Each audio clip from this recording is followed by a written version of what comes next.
and thank you for joining us for another episode of That Solo Life, the podcast for PR pros and marketers who work for themselves.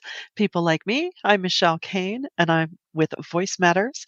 I am here as ever with my co host, Karen Swim of Solo PR Pro, and it's a treat today. We have a guest. We always love when we have a guest. We are joined today by Connie Steele. She is a future of work and life expert. She's an author. She's the co-founder of the management consultancy Flywheel Associates and the host of the Strategic Momentum podcast. She is also the author of Building the Business of You, which if you're watching us live on YouTube, you just saw Karen hold that up. Shameless plug. We love it. Connie has over 20 years of experience. She's worked at Fortune 500 companies like AOL. She's worked with startup and scale organizations, high growth tech companies, and consulted with C-level executives. So she's observed firsthand how business is no longer rigid and linear, but rather collaborative and fluid. Connie has always been intrigued by the why behind companies, which is very cool, and careers that thrive, and has spent over a decade studying the workplace trends that are now permanent changes.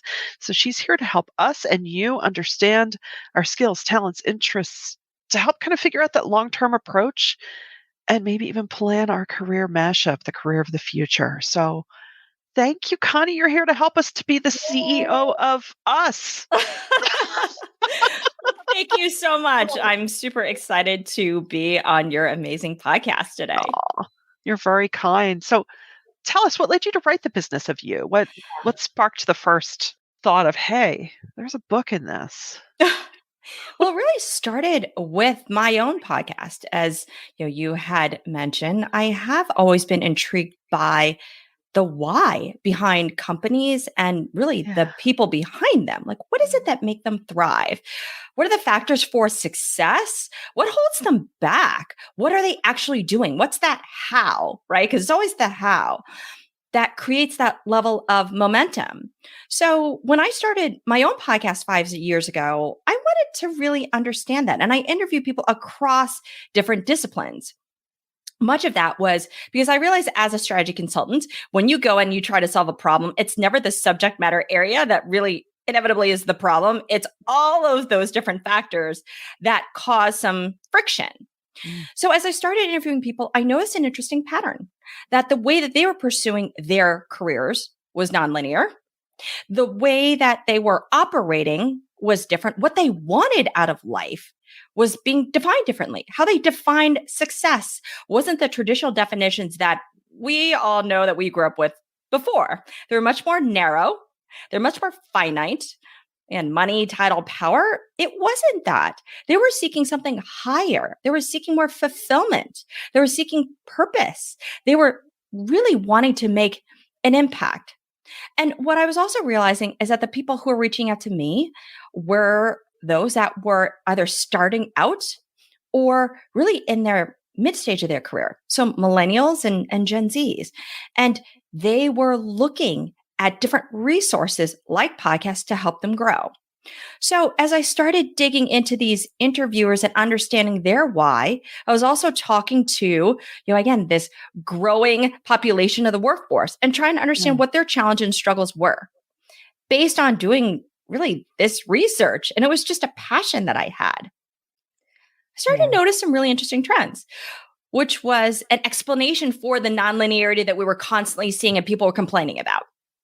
And the rationale as to why, but most importantly, how are those people who pursued a different path finding the traction they were finding?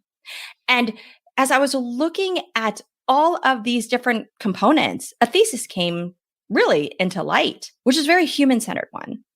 And I noticed that nobody in the marketplace was talking about it. Future of work was really centered around technology. Whether it was AI, automation, machine learning. Now, obviously, it's a discussion about remote work, hybrid work, and so forth. The other part of it was DE&I oriented, which is really important. What the discussion wasn't being focused around was people. We were changing as people. What we wanted, why we wanted it, what our attitudes, motivations, and behaviors were. That to me was so key. Yeah. And when I took a step back and I also looked from a demography perspective, I'm like, wow, our population really is going to be changing. Yeah. 2 generations, the millennials and Gen Zs, combined are actually larger than Gen Xers and boomers. And in 10 years, millennials are going to be in all leadership positions. The oldest one is 41. So it made me realize, wow, this is the reason why things are changing, why there's this nonlinear, why there's this different definition of success and how we're going about doing it. Because these younger generations who are digital natives, they grew up with technology. They grew up with a different environment on how to create optionality for themselves, but they also had to because of different factors that were going on in their life at the time. So it was all of these really confluence of factors, I would say, that really pulled me into wanting to write this. And I guess in the end, too, I was trying to explain my own story because I took a detour myself. You know what I immediately loved when we first talked was, and you shared the title of the book, it spoke to me on so many levels because building the business of you, and just that title alone is so powerful because it is the human story. And even for those of us, like all of us here today who have our own businesses, PR people in particular, we're so good at building the business of others. So it's still that traditional corporate mentality that carries over where we're all about the team and all about the company. But what about you? What about us as individuals? What about what motivates us? What about working in our purpose? Are we happy? And how are we building ourselves? And sometimes people confuse that with promotion. But I love that your book tackles so many of the deeper issues of our whole thought process around work and our role in it and what work looks like and how we can define that for ourselves. And so I'm really excited to dig into that today. And I just, I love your researcher mind because you definitely approach this as a researcher, and you present in your book these very, very practical action steps to take. It's very methodical, but it also is creative. So one of the things you talk a lot about is fluidity. And I love that word. I love it. It just, it puts me in a place of like, yeah. We would all love to be in a flow state, right? Yes. So talk a little bit about fluidity and what that means to people like us. How does that fit into building the business of you? Yeah, absolutely. So let me start it with the context of how work has been changing to then help people understand why there's this overarching theme of fluidity. So if you can take a step back and think about how you feel work has been changing, where it used to be this linear, sequential, siloed, very conformist way of working, and it's different now. It feels more nonlinear. It feels more collaborative, right? Because you need to work with multiple people to get something done. It's more multimodal and multidimensional. And all this really is moving towards this level of convergence. We now have this optionality where we don't have to choose between one thing or another. It's not an or situation, it's an and. We want personal and professional, purpose and profit, right? There's work and life. It's digital and physical. Everything in the world today is more of a hybridization of things where you're combining all those different elements. So then when you layer on top of what does that mean for me as a person? Well, let's take your identity. During the pandemic, I'm assuming both of you were constantly context switching between the 10 roles that you had at any one time. So obviously you're business owners. That's one, but you are also the PR leads for the companies you service. That's another, but you're also podcasters. That's another. You manage your household. That's another. And that's all happening so dynamically. And for you to feel like you're making traction and get that checklist of things that you probably have noted on a piece of paper done, you have to move very fast. You have to be fluid in context switching. But another aspect is think about where you're now working, right? So fluidity also means where you work, when you work, how you work. When I mean how, think about the tools that you're using. So right now we're on StreamYard, but you're switching between StreamYard and then Zoom and Microsoft Teams and Google Meet. You have to learn all of these different applications. With the clients that you service, you probably have multiple emails and inboxes that you have to switch between. So you have kind of different identities in those. You're switching between all of that. And so you're also dealing with different processes. Different clients have different ways of working. Your mindset, the time, the goals that you have. And let's also say your personal goals and your professional goals. They're all intertwined now because work and life is integrated. So the reason why fluidity for me was really that core theme that I saw, similar to how, Carol Dweck's great book, she's like, you have to have that growth mindset to be able to make that traction. For me, fluidity really hit home because of all of these different layers and levels and factors that were impacting us on our day-to-day lives. So that's why it's so important for people to understand, the world of work is fluid. You can't stay fixed. For you to grow in whatever it is you want to do, you have to have that growth mindset, which means it's constantly testing, learning, iterating on yourself to see what fits best. Because the future of work is about you trying to be your whole self, whatever that looks like, because we don't want to conform anymore. And we're seeing that a lot. A lot of people are resigning from their jobs. You're seeing that, right? Because they're saying, wait, I don't want to be in this toxic environment anymore. Or I don't have the freedom and flexibility and control that I need to support my family in that way. And I can't separate those anymore. Mm-hmm. You know what you said, and it was like a aha moment for me.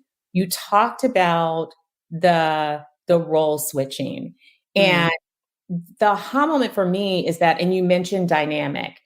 We as individuals have always had multiple roles. Mm-hmm. What I think is really different today is that when you ask a millennial what they do, it's never one thing. Yes. They may have a job, but they also have a side business, and they may have another side business. So they may have, things that they create and they sell on Etsy, but then they also invest in this and they do this and they do that. And in your book, I think one of the best examples that really stuck with me was the football player who is not only a football player, but is also an artist. And I feel like Justin Tucker, he's an opera singer. So he's an NFL player and he's an opera singer. So of course, about expressing ourselves and not choosing one medium of expression for this thing that we call work, but allowing ourselves to fully express ourselves and pursue our interests. And in doing that, create work that's so unique to each of us. Because when you talk to the Uber driver, who's also a professor, who's also got another business, what he does doesn't look like anybody else. It's his unique way of expressing himself through these various roles. And so I think that that's really fascinating and really different. And you're right. When you look at generations, that is one stark difference between boomers and younger generations, is that boomers did one thing and they did it for life. Sometimes they changed a job, but they still did the same thing. They did not wholesale change their career. But millennials and Xers are just like, okay, I'm going to do 10 things. Yeah. Very true. And some of this sort of thesis came about because I was looking at the profiles on LinkedIn. So if you look at how people are defining themselves, right, it is not just your title anymore. It used to be. I was one of those early people on LinkedIn, and you're trying to find, well, how do I reflect the title, right? Because that really defines you. The one thing that you pick is what defines you and how people are going to determine if they might want to engage with you. Now you see 5, 6 different things because people will identify that they are maybe a photographer and a designer and a developer, a musician, all of those things now. So you're absolutely right that people want to be able to express all of their different talents. You see that. And it's these examples that I continually saw in the media, on LinkedIn, as well as interviewing the people on my own podcast that helped me realize, wow, there's something really here. And people are moving towards that because they don't want to compartmentalize all these different talents that they have. Why should you? Right. Because it makes you uniquely you. And while other people might not be able to see the connectivity or really the through line through that, you do. You can see how one skill or experience helps you in another. And it's very innate to people. Yeah. For that football player, you mentioned being an opera singer makes him a better athlete because of the seeing in a diaphragm. Like, oh, that Yeah. completely makes sense. Yeah. I would have never thought of that, but we're used to defining people in boxes. Yeah. Nobody wants Yeah. to be defined and put in a box anymore. So when you remove all of those very specific criteria, you also open yourself up for opportunities that you wouldn't have considered. And let's face it too, technology has given people a platform to explore and try unlike ever before. So that's a huge driver as well. Yeah. Absolutely.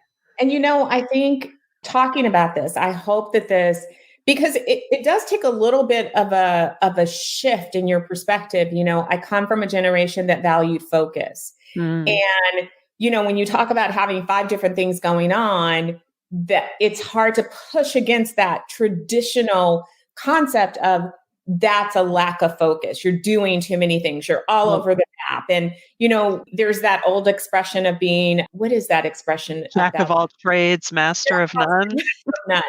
And that really is no longer true, because what we're talking about is there is an underlying focus, and that focus is exploring your purpose and really expressing yourself.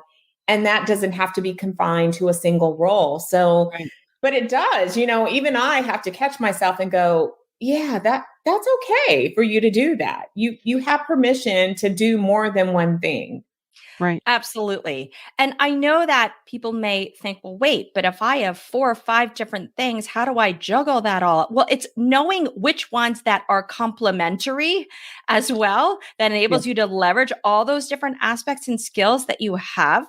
Because, for example, you guys are podcasters, but you also speak. I mean, it's speaking and podcasting go hand in hand, but there are opportunities to position yourself and potentially really drive some income if you'd like through that vehicle. Yeah. So there are really interesting ways where there's connective tissue there. But what has to be defined is, what is the goal that you're going after? What do you really want in your career as well as life? To your point that you made earlier on, we don't spend the time to necessarily look inside ourselves and ask us that question. It's what's the next job? What's the next opportunity? Yeah.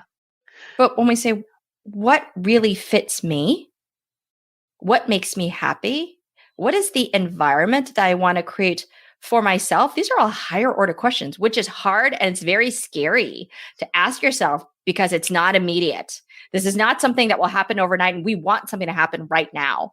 Right. It takes time to actually do that self-work and that introspection. Probably ask other people, because you might not be able to answer it for yourself, but you need other people's input to help get you there.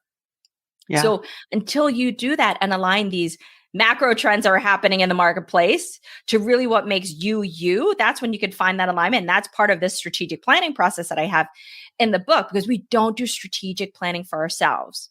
We do tactical things, right? We are like, hey, let's go find this next client, or I need to do these specific things for my client. And so we're in the day-to-day, but not big picture. What are we trying to be? Where do we want to go? What really will make us happy? Right.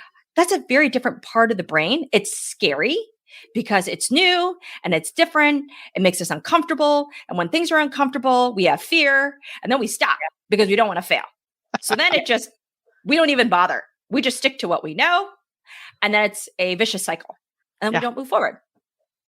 So very true. And I think so often, I think that in and of itself, recognizing the need to do that is a mind shift. Yes. Especially probably more so for us in Gen X, right? Of, oh, wait, I should be thinking about this.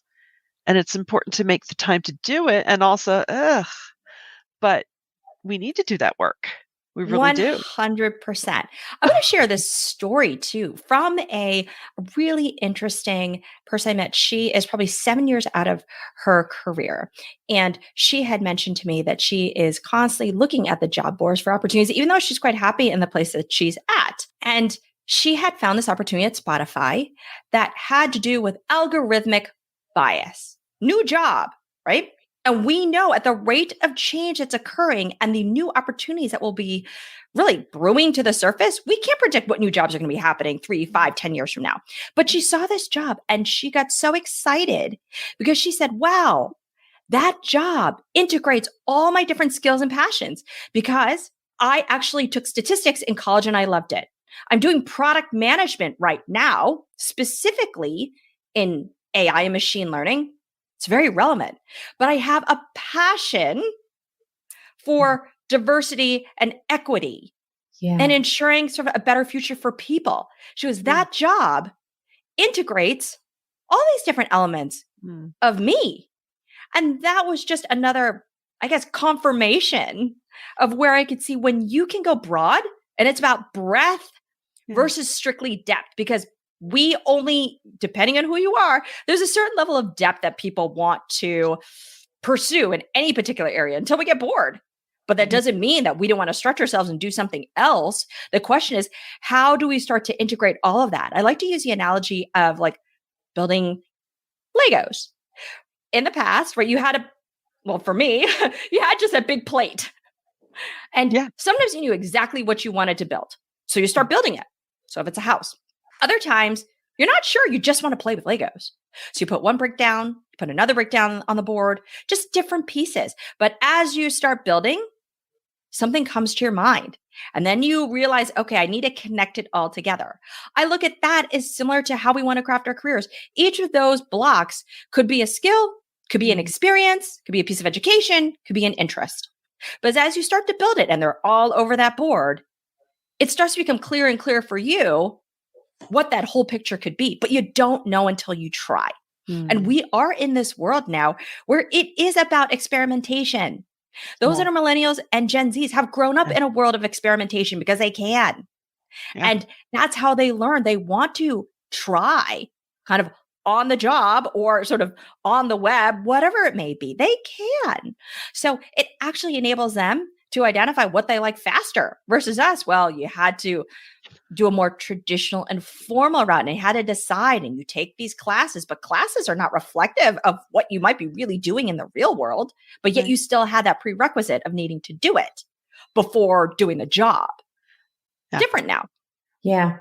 I love how you say this in the book. You say, there was an unquestioned expectation to pick a path, stay the course, and progress upward. But I learned that I had to test, measure, and try my own thing to figure out what fit. And I mean, I think giving yourself that permission to test it, measure it, I think many solos can take inspiration from that. And I have long advocated for and said that sometimes means that you can move from being in business for yourself to being in a company that's offering you what you need. And I love the freedom to be able to explore what motivates you, where you feel your purpose is, where you feel that growth is, regardless of what type of role that is, whether that is being the CEO of your own company or moving back into corporate America in a role that fits you in that season of your life. There's nothing wrong with that. 100% agree. I'm sure many people felt stifled in the past because society would evaluate you based on a very linear career progression where they could tell a very easy story. So if you had moved up in certain companies that were alike and they could see that growth because growth was defined in a very specific way, then inevitably it would be easier for you to find the next opportunity because that was inevitably your measure of success. So you stayed within those lanes.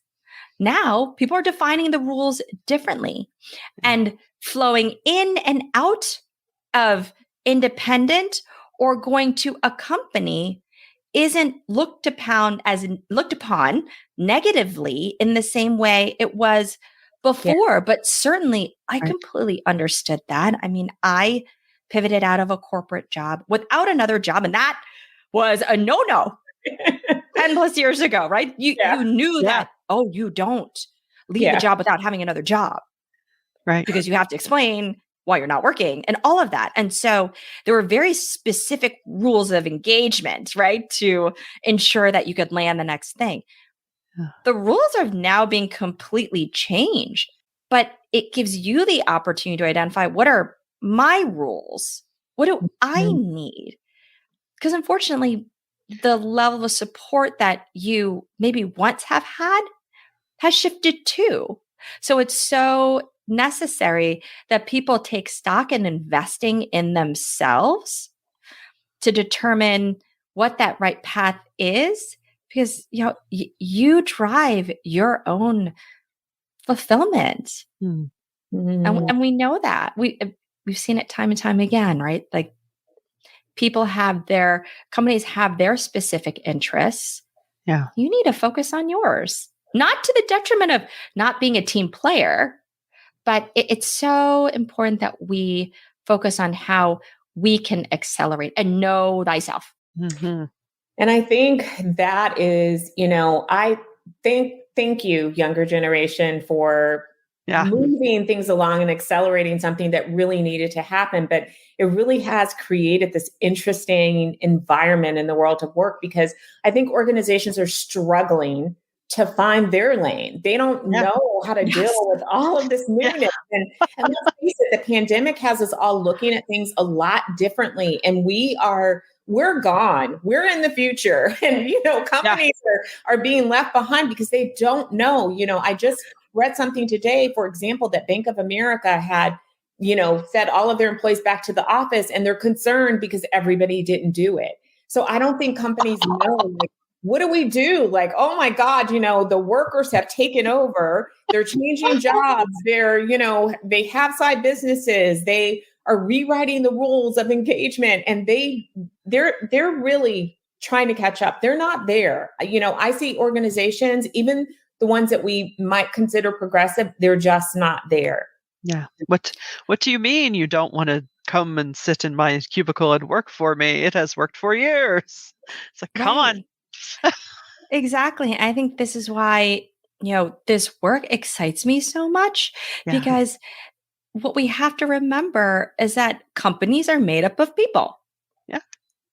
right? And when you don't understand your target audience, of course you're going to be stuck. Just like for you as PR professionals, you ask those companies, who's your target audience? Yeah. Why do you want to pursue them? What is it about your products and services that make it compelling? Yeah. Yeah. This helps us craft the right stories, the right outlets to pursue, because we're aligning all of that. But until you have that, it's hard for you to do your job. And so you Right? feel stuck. This is the same thing. It's as simple as that, but you're not choosing to come to the table to really understand them. And there's no one solution. Just like for you, I know in your profession, I'm a marketer too. There's no one way. There is no one way Yeah. to get compelling media coverage. There are multiple lenses. Yeah. There are multiple avenues. And we try which one fits. This is the same thing. In your company, you have 4, possibly 5 generations of people. They all don't want the same thing. Somebody in their 20s and where they are in their life is going to be very different than somebody in their 50s and what they want out of their life. So to Yeah. assume it's going to be the same type of comp, there's certain level of compensation, benefits, and so forth. So that's one package, and we throw that out there, and that should make you happy. No. So there's a lot of customization and personalization, if we're going to Yeah. say, as products, that you have to do. And that's work.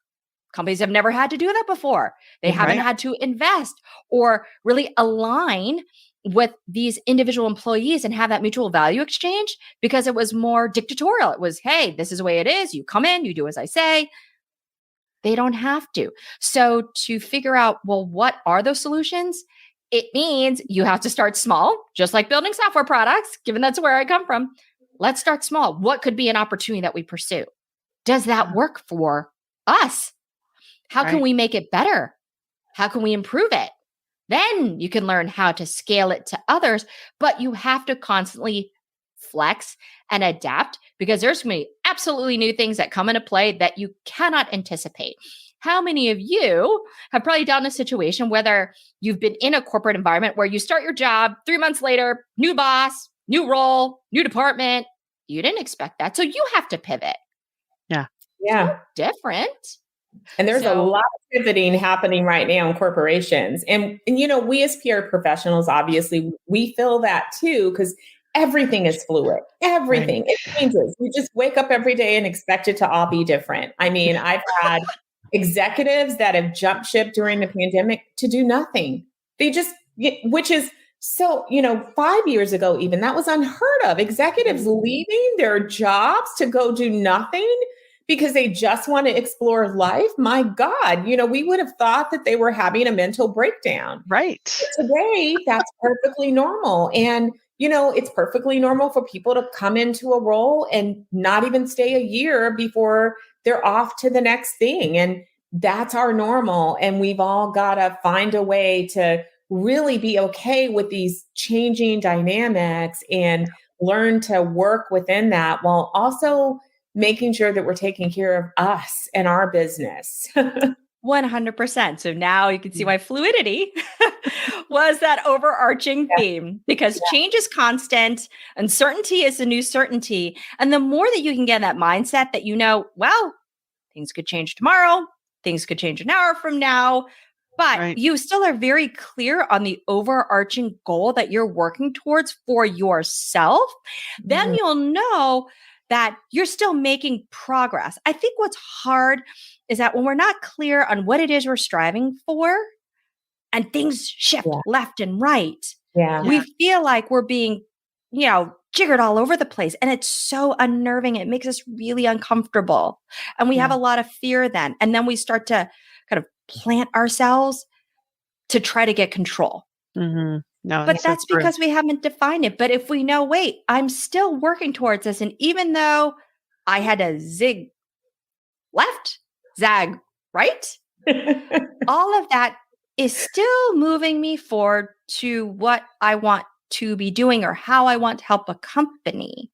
Yeah. So I think that's important for people to realize, is that this is the way it's going to be, but there could be great things out of it because you might get opportunities or learn new skills that you wouldn't have expected ever. So it's not always negative. I completely understand how it can feel like that because I deal with that myself.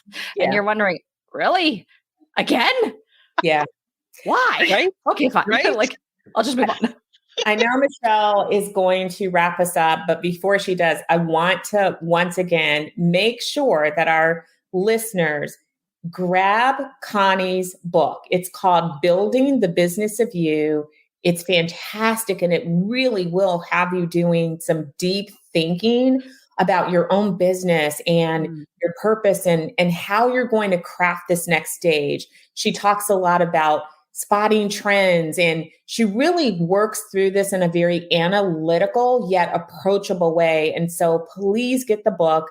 We may or may not do a little promotion where we give away a few copies. So stay tuned for that. That will require you watching our social channels and watching the newsletter, because we want to get this in your hands because it's such a good tool. And, I have highlighted so many passages that spoke to me, and thank you. I love all of the personal stories, and it was actually quite inspiring. I think, during this time of my own life, I'm in that season where I'm really thinking more and more about legacy, and I'm thinking about mortality, and I'm thinking about what's the next pivot for me. And I'm sure many of you out there can relate. And this provided a great blueprint, and we'll make sure to drop it in the show notes. But if you don't want to wait for that, Building the Business of You by Connie Steele. You can grab it on Amazon. And I encourage you to drop into her LinkedIn and connect with her, because